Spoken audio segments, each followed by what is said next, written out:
Hey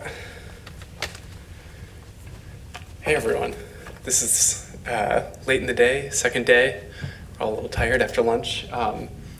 And I was just hacking on this, and we can all see if this actually works.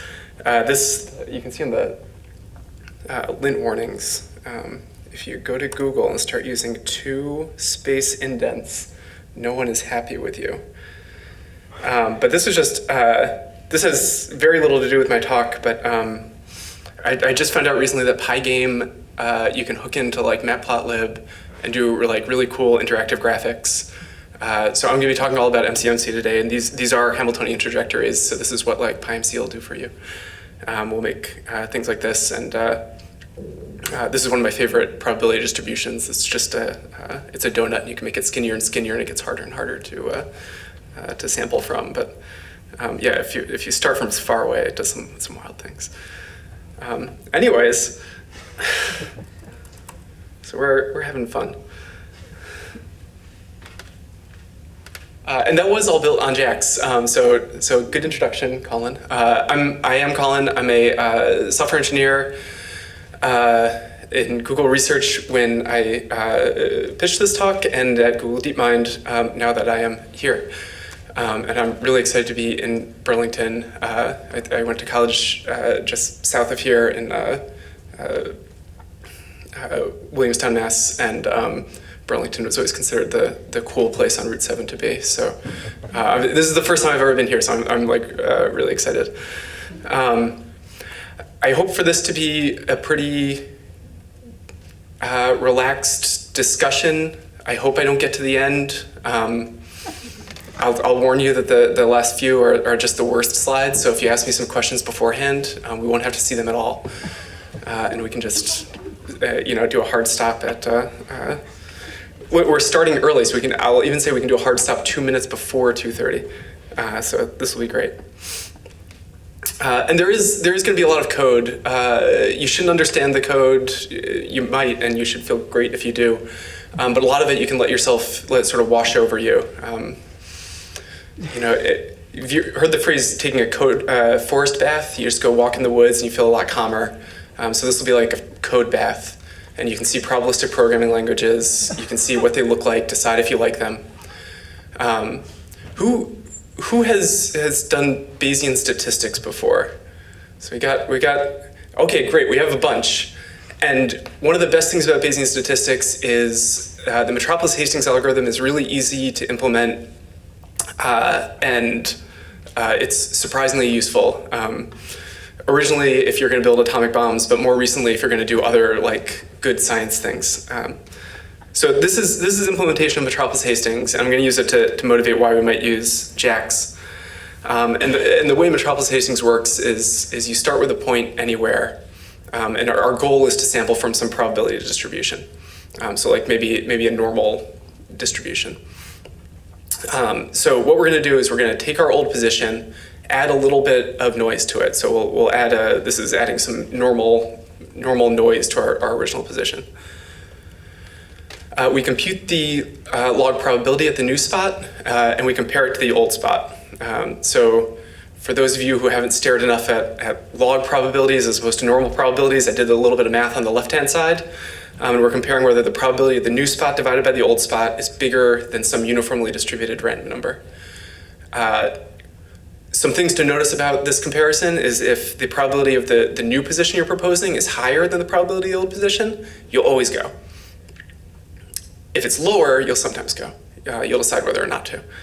So the bigger of a step you take, the bigger of a chance you'll make a really bad step and you'll reject it.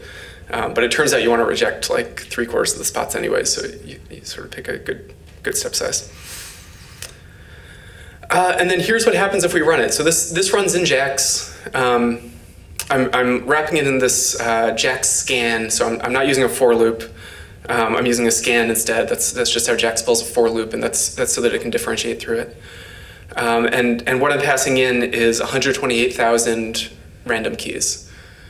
So it'll go and run that step 128,000 times, and each time it'll get the state from the previous step and feed that back into the next function call. I ran this on public Colab, and they give you V2 TPUs. So I was using TPUs because JAX likes TPUs.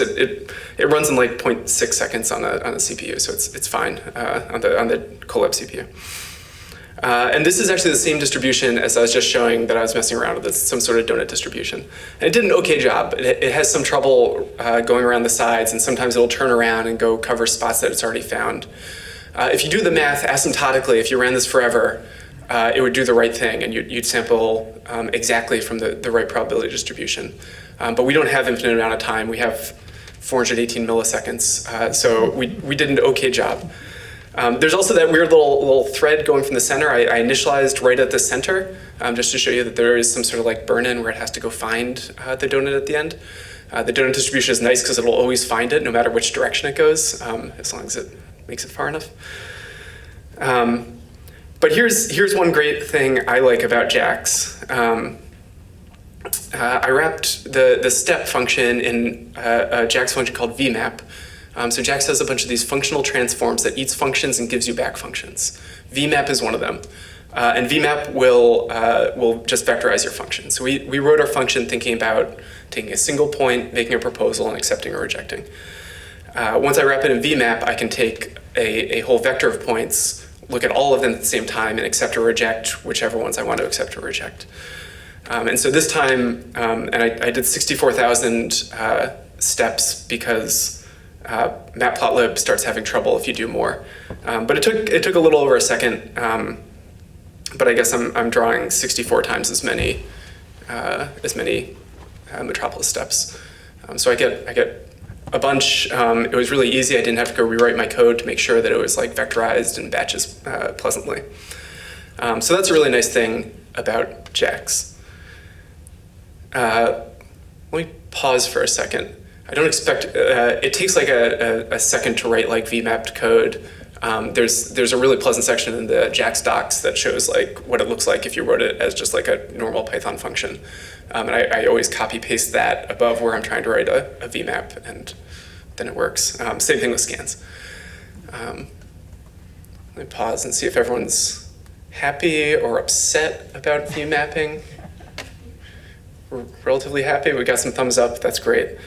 The other thing we like is that you can take gradients. So this is sort of like the famed functional transform in JAX is jax.grad. It eats a function and it gives you back the gradient of that function.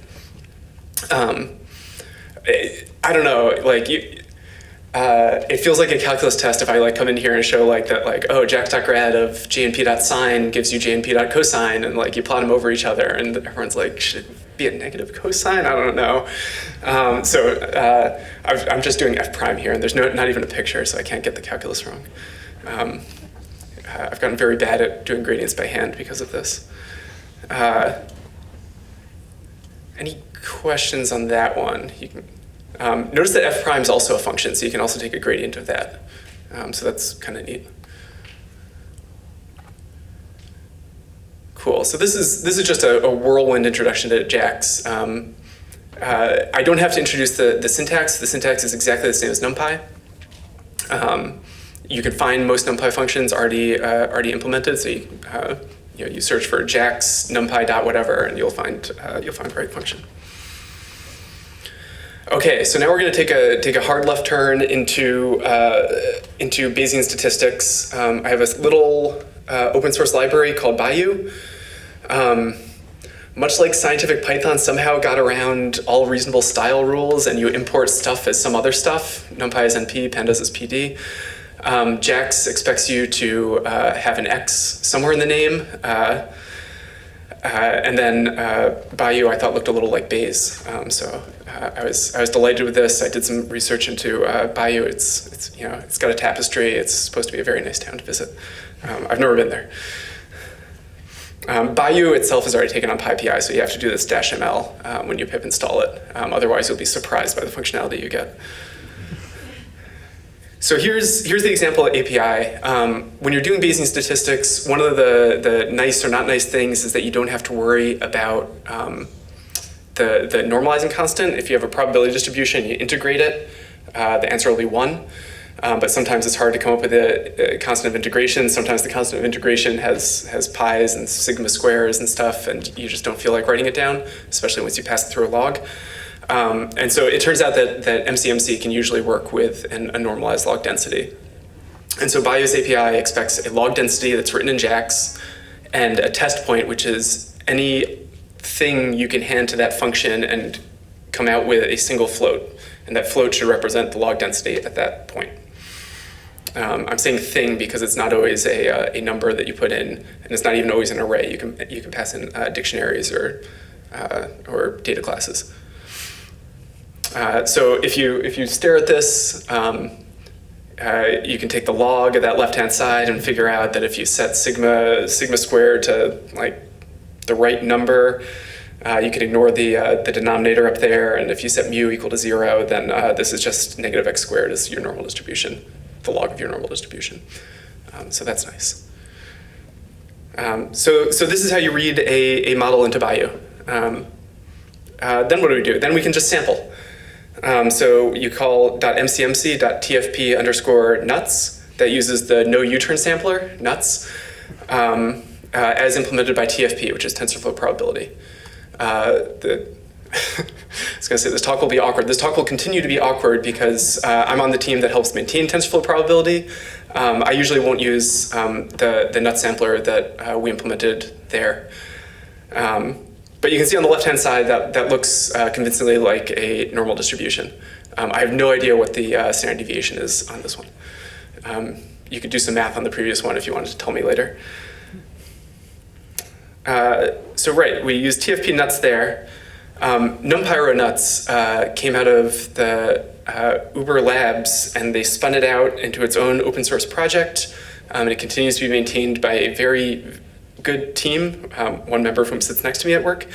But this is the one that I will go to when I want a really high quality, fast MCMC sampler. So NumPyro is great. JAX is another really cool project that has popped up in the JAX space. And there's a number of contributors to that. Their no U-turn sampler is also top of the line. And then you also have the availability of calling newer samplers. So every once in a while I'll be reading a paper, I'll see that someone released a open source version of the algorithm that they're describing, and I can just add it into Bayou. And all Bayou does is it takes the log density you gave me and it hands it to an algorithm someone else wrote, and it tries to stay out of the way. So the goal is to be able to switch around between different algorithms that you might want to try. Just in case you have a really weird problem, you can look for some weird algorithms to try on it and see if they succeed. So yeah, this Snaper paper was from 2 years ago. Any questions so far?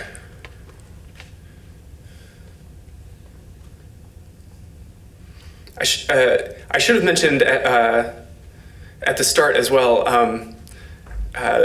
Part of my love of PyData, I got into open source software with the PyMC project and became a core contributor. PyMC has a fantastic nut sampler, and you can go from PyMC to JAX, but you can't go from JAX back to PyMC. So you can't use the PyMC sampler here, but you can use a PyMC model with Bayou, and I'll show that later.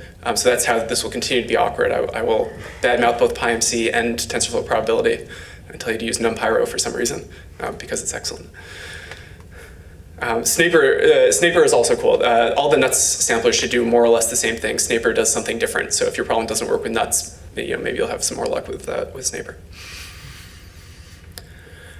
Transforms. If you're doing Bayesian modeling, you're almost surely going to have a probability distribution that is not supported on the real line. You might be thinking about coin flips. You might be thinking about the noise distribution, which is usually positive because you have a standard deviation.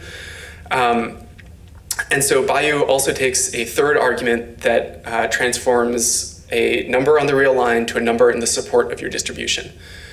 And it's a pretty general thing. So I'm using the exponent function, the exponential function here, exp, to transform the real line into just the positive reals. And even giving the exact same, almost the exact same log density, I'll go from having a normal to having a half normal, because now I'm saying, hey, take any point you draw and move it back onto the real line. It's not doing something that simple. Those of you who were at the top of your calculus classes remember there's like an inverse log det Jacobian that you have to do. There's a JAX transformation for that. We do that behind the scenes, so you don't have to worry about it. But if you just give the forward function, JAX, Bayou, and all these other libraries can compute these inverse log det Jacobians in the background. And that's quite pleasant, because no one likes computing inverse log det Jacobians by hand. Questions so far? Cool. Oh, I should add, the transforms, if you're using a probabilistic programming language, and we'll talk about some of those later, they usually provide these for you. And so you almost never have to actually worry about this. But you can if you want to. So here's a beta function. This is a statistics talk, so I'm obliged to talk about coin flipping. I'm not going to write down Bayes' formula. It's nowhere in here. So if you don't know what Bayes' formula is, you'll have to check Wikipedia. It's not the forbidden knowledge that I'm going to give you. You'll have to find the forbidden knowledge on the internet. So the beta distribution is a great prior for coin flipping. It takes two parameters, A and B, for weird math reasons. You can interpret A as A minus 1 as the number of successes you've already seen, and B minus 1 as the number of failures you've already seen. It provides a good updating distribution for that. And so if I write down a model using a beta function 4,2, that's like saying, hey, I've got some process and I've seen 3 successes and 1 failure so far. So I think it succeeds 75% of the time. I give it a test point. The test point isn't used in inference. It's just used to be able to run the model forward. And then I give a transform function, and it turns out the right transform function for this is xbit. That transforms the real line into 0 to 1. So Bayou also doesn't just implement MCMC, it also implements optimization. It also implements variational inference, which I'm not going to talk about today. But we can run optimization on this, and we can run LBFGS, which is a low memory version of BFGS, which finds an optimum. By default, it'll run VMAP in the background. So this is returning me 8 numbers that are all really close to 3/4. And that's because it's running 8 LBFGS runs in parallel using VMAP. So that's pleasant. And if I'll keep on emphasizing that if you like this, and if you think like, boy, I really have some optimization, continuous optimization, not integer optimization, but if I have some continuous optimization problems that I want to solve, you can also just go use JAX opt. So Bayou is partially supposed to be just an advertisement for all these other pleasant libraries that work well in JAX. So you don't have to go through Bayou to use JAX opt. Most people don't. And JAX opt has a lot of very pleasant algorithms. Questions here? Yeah. Can you use all the algorithms in uptax with this? You're like a plant here. Yes, you can. We've got all of optax, we've got a subset of optimistics, and we've got, that might be all the optimization ones we've got so far. In fact, JAX opt is disappearing into optax. So we'll probably tear out JAX opt soon, but everything will still be available in optax. And can you speak to why do this instead of just working directly with the density? In order to run the optimization? Yeah, like. No, just because you got it in there. I mean, like I use it for my own, if I'm going to be doing MCMC, it's much faster to see that it fails on optimization than to see that it fails on MCMC. So like running and making sure I get like a sane output is really great. Yeah. For those who haven't spent a lot of time with MCMC, as soon as you spend some time with MCMC, you'll spend a lot of time because it's quite slow. Metropolis Hastings takes O of D, where D is the dimension of your problem, to go once from one side of your space to the other, in some sense. The no U-turn sampler takes O of D to the 1/4. So this is why you will want to be using a gradient-based sampler if you're in more than, say, 10 dimensions. But that's still quite slow compared to optimization. So this is a really extreme use of resources, and if you can get away with optimization, you should get away with optimization. Here's another, we're finally going to start conditioning on data. So this is a beta binomial distribution. For those of you who are top of your class in statistics, you'll remember that's a conjugate distribution. So this is still one that we could do by hand if we cared about it and had a textbook handy. So we're going to use this, oh boy, great. We're going to use this beta 5.5 as our prior. We're going to say, hey, I have some idea that, of how coins work, and I think that they're roughly 50-50, but I don't have that much faith in them being 50-50. I feel like I've only seen someone flip 8 coins in my life. It's been a weird life. And then we're going to use that as a prior, and then we're going to use this binomial distribution down here that I just wrote out by hand as our likelihood. And so we can pass in the number of successes and the number of trials that'll go into our likelihood. That'll end up conditioning our probability distribution. So I can make beta binomial. I'll say I saw 0 successes and 10 new flips, which is going to really blow my mind. And then we can initialize our coin flip model. This time I'm running OptX Atom. So if you've been doing deep learning, you're probably using Atom of some sort. And it turns out that being a conjugate distribution means that this beta 5.5 said I've seen 4 successes, 4 failures. Now I've seen 14 failures and 4 successes. And so I would expect to have like a 2/9 chance of success in my posterior. And Atom on all 8 particles recovers that. Oops. I thought that I was also going to run MCMC on this. You could also run MCMC on this. You could also just use the scipy.stats.beta because you know what the posterior is at this point.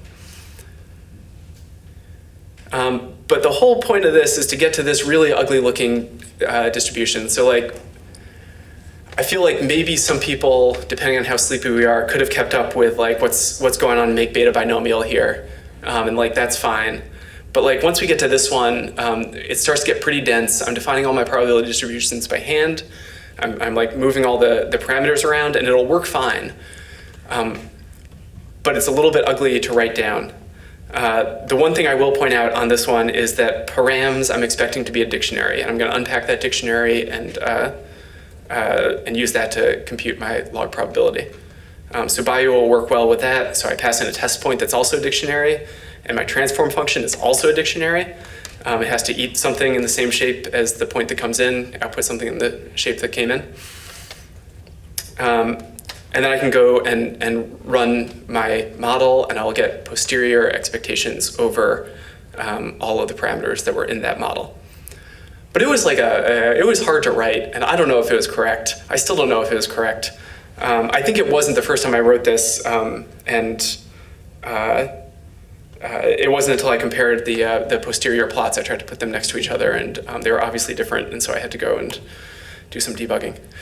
So you could write it in PyMC instead. I find this much more readable than the previous version that I wrote down. So this is a NumFOCUS supported project, and it's a really great way of defining joint probability densities. So we're saying that we've got 2 half-normal distributions. Those go into my beta distribution, and then I pass them back into a binomial that I'm conditioning on seeing 10 successes. So there's the model on top again, and I can read from PyMC. I can take the model out and get PM_BX, and then I can do these wild things where I'm using NumPyro to sample from a model that I defined in PyMC. So all these building blocks are interoperable. So if you liked how the PyMC model looks, you can use PyMC, and then you can take Bayou and use it to go use Atom or JAX opt, or you can use NumPyro. This is TFP. I don't know if this is like Stockholm Syndrome, but I do enjoy the way TFP writes down joint distributions. It looks very similar to how PyMC does, but I'm actually staying in JAX the entire time. We've talked about changing the name from TensorFlow probability to TensorFriendly probability because it works perfectly fine on JAX. So this this definition here produces a joint distribution. It has a lot of really useful methods on it that the PyMC model doesn't have. And then you can condition it on data using this experimental pin method. So again, Bayou has a from TFP method that'll also pull all the transforms out from the TFP model and set everything up perfectly so you don't have to think about test points or anything.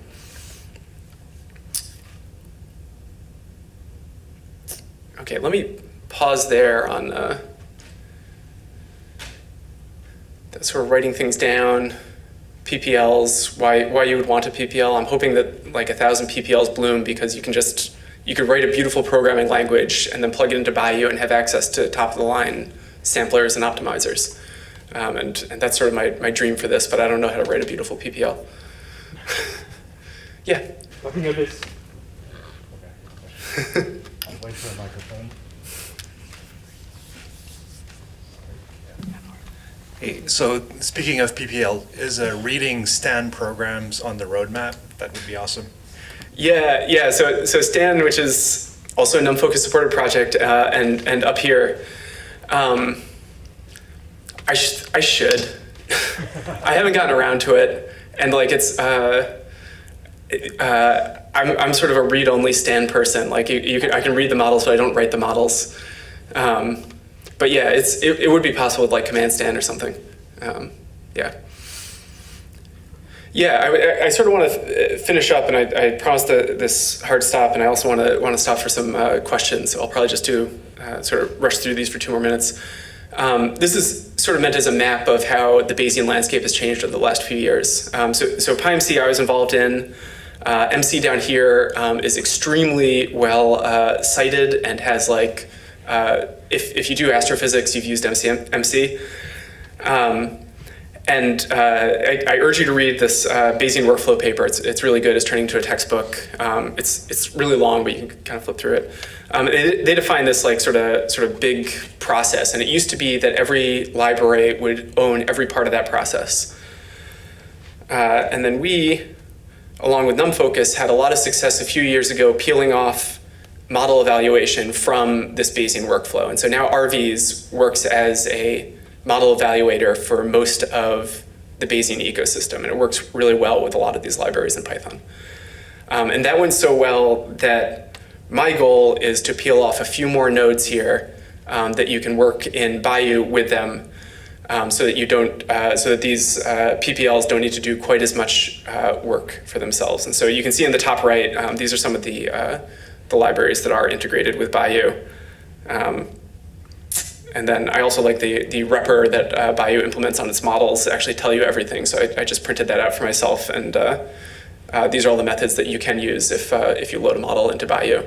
And they usually tell you the name.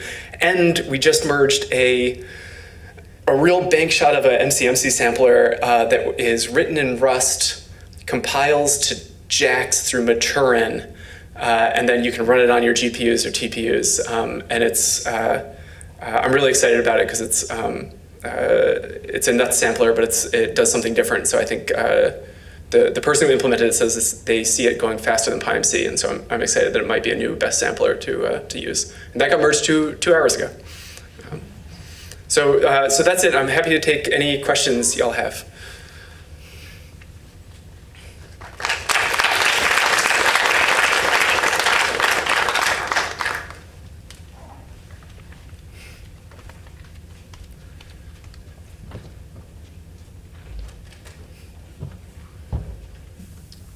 How did you get involved with this? I got involved with PyMC because I was using it for a project, and then I wanted to fix the unit tests because they didn't run very well.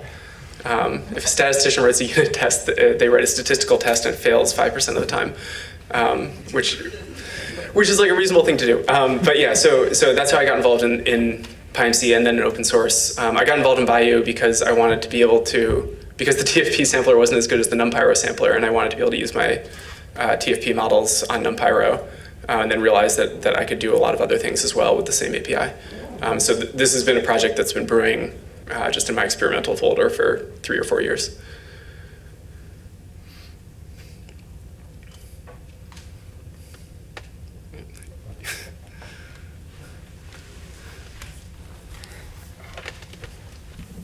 gonna get more than my fair share of questions. Of all these MCMC, do you have any favorite, like besides the one that got merged 2 hours ago, we should start with? Yeah. I rarely need to move beyond the NumPyro sampler. Like usually, like we took these other ones because they were easy normally, but like, if the NumPyro one doesn't work and you have some time, you can try some of the other ones. But usually that one's the best one. Actually, I should say there's a fun gerrymandering project that was running on PyMC, and they needed to have a run over all the Texas precincts done by the next day, and it was looking like it was going to take 16 hours and not 12. And so on another computer, they hooked this into the NumPyro sampler, and it took 20 minutes, which was a great win. Any other questions? Okay, thank you so much for your presentation.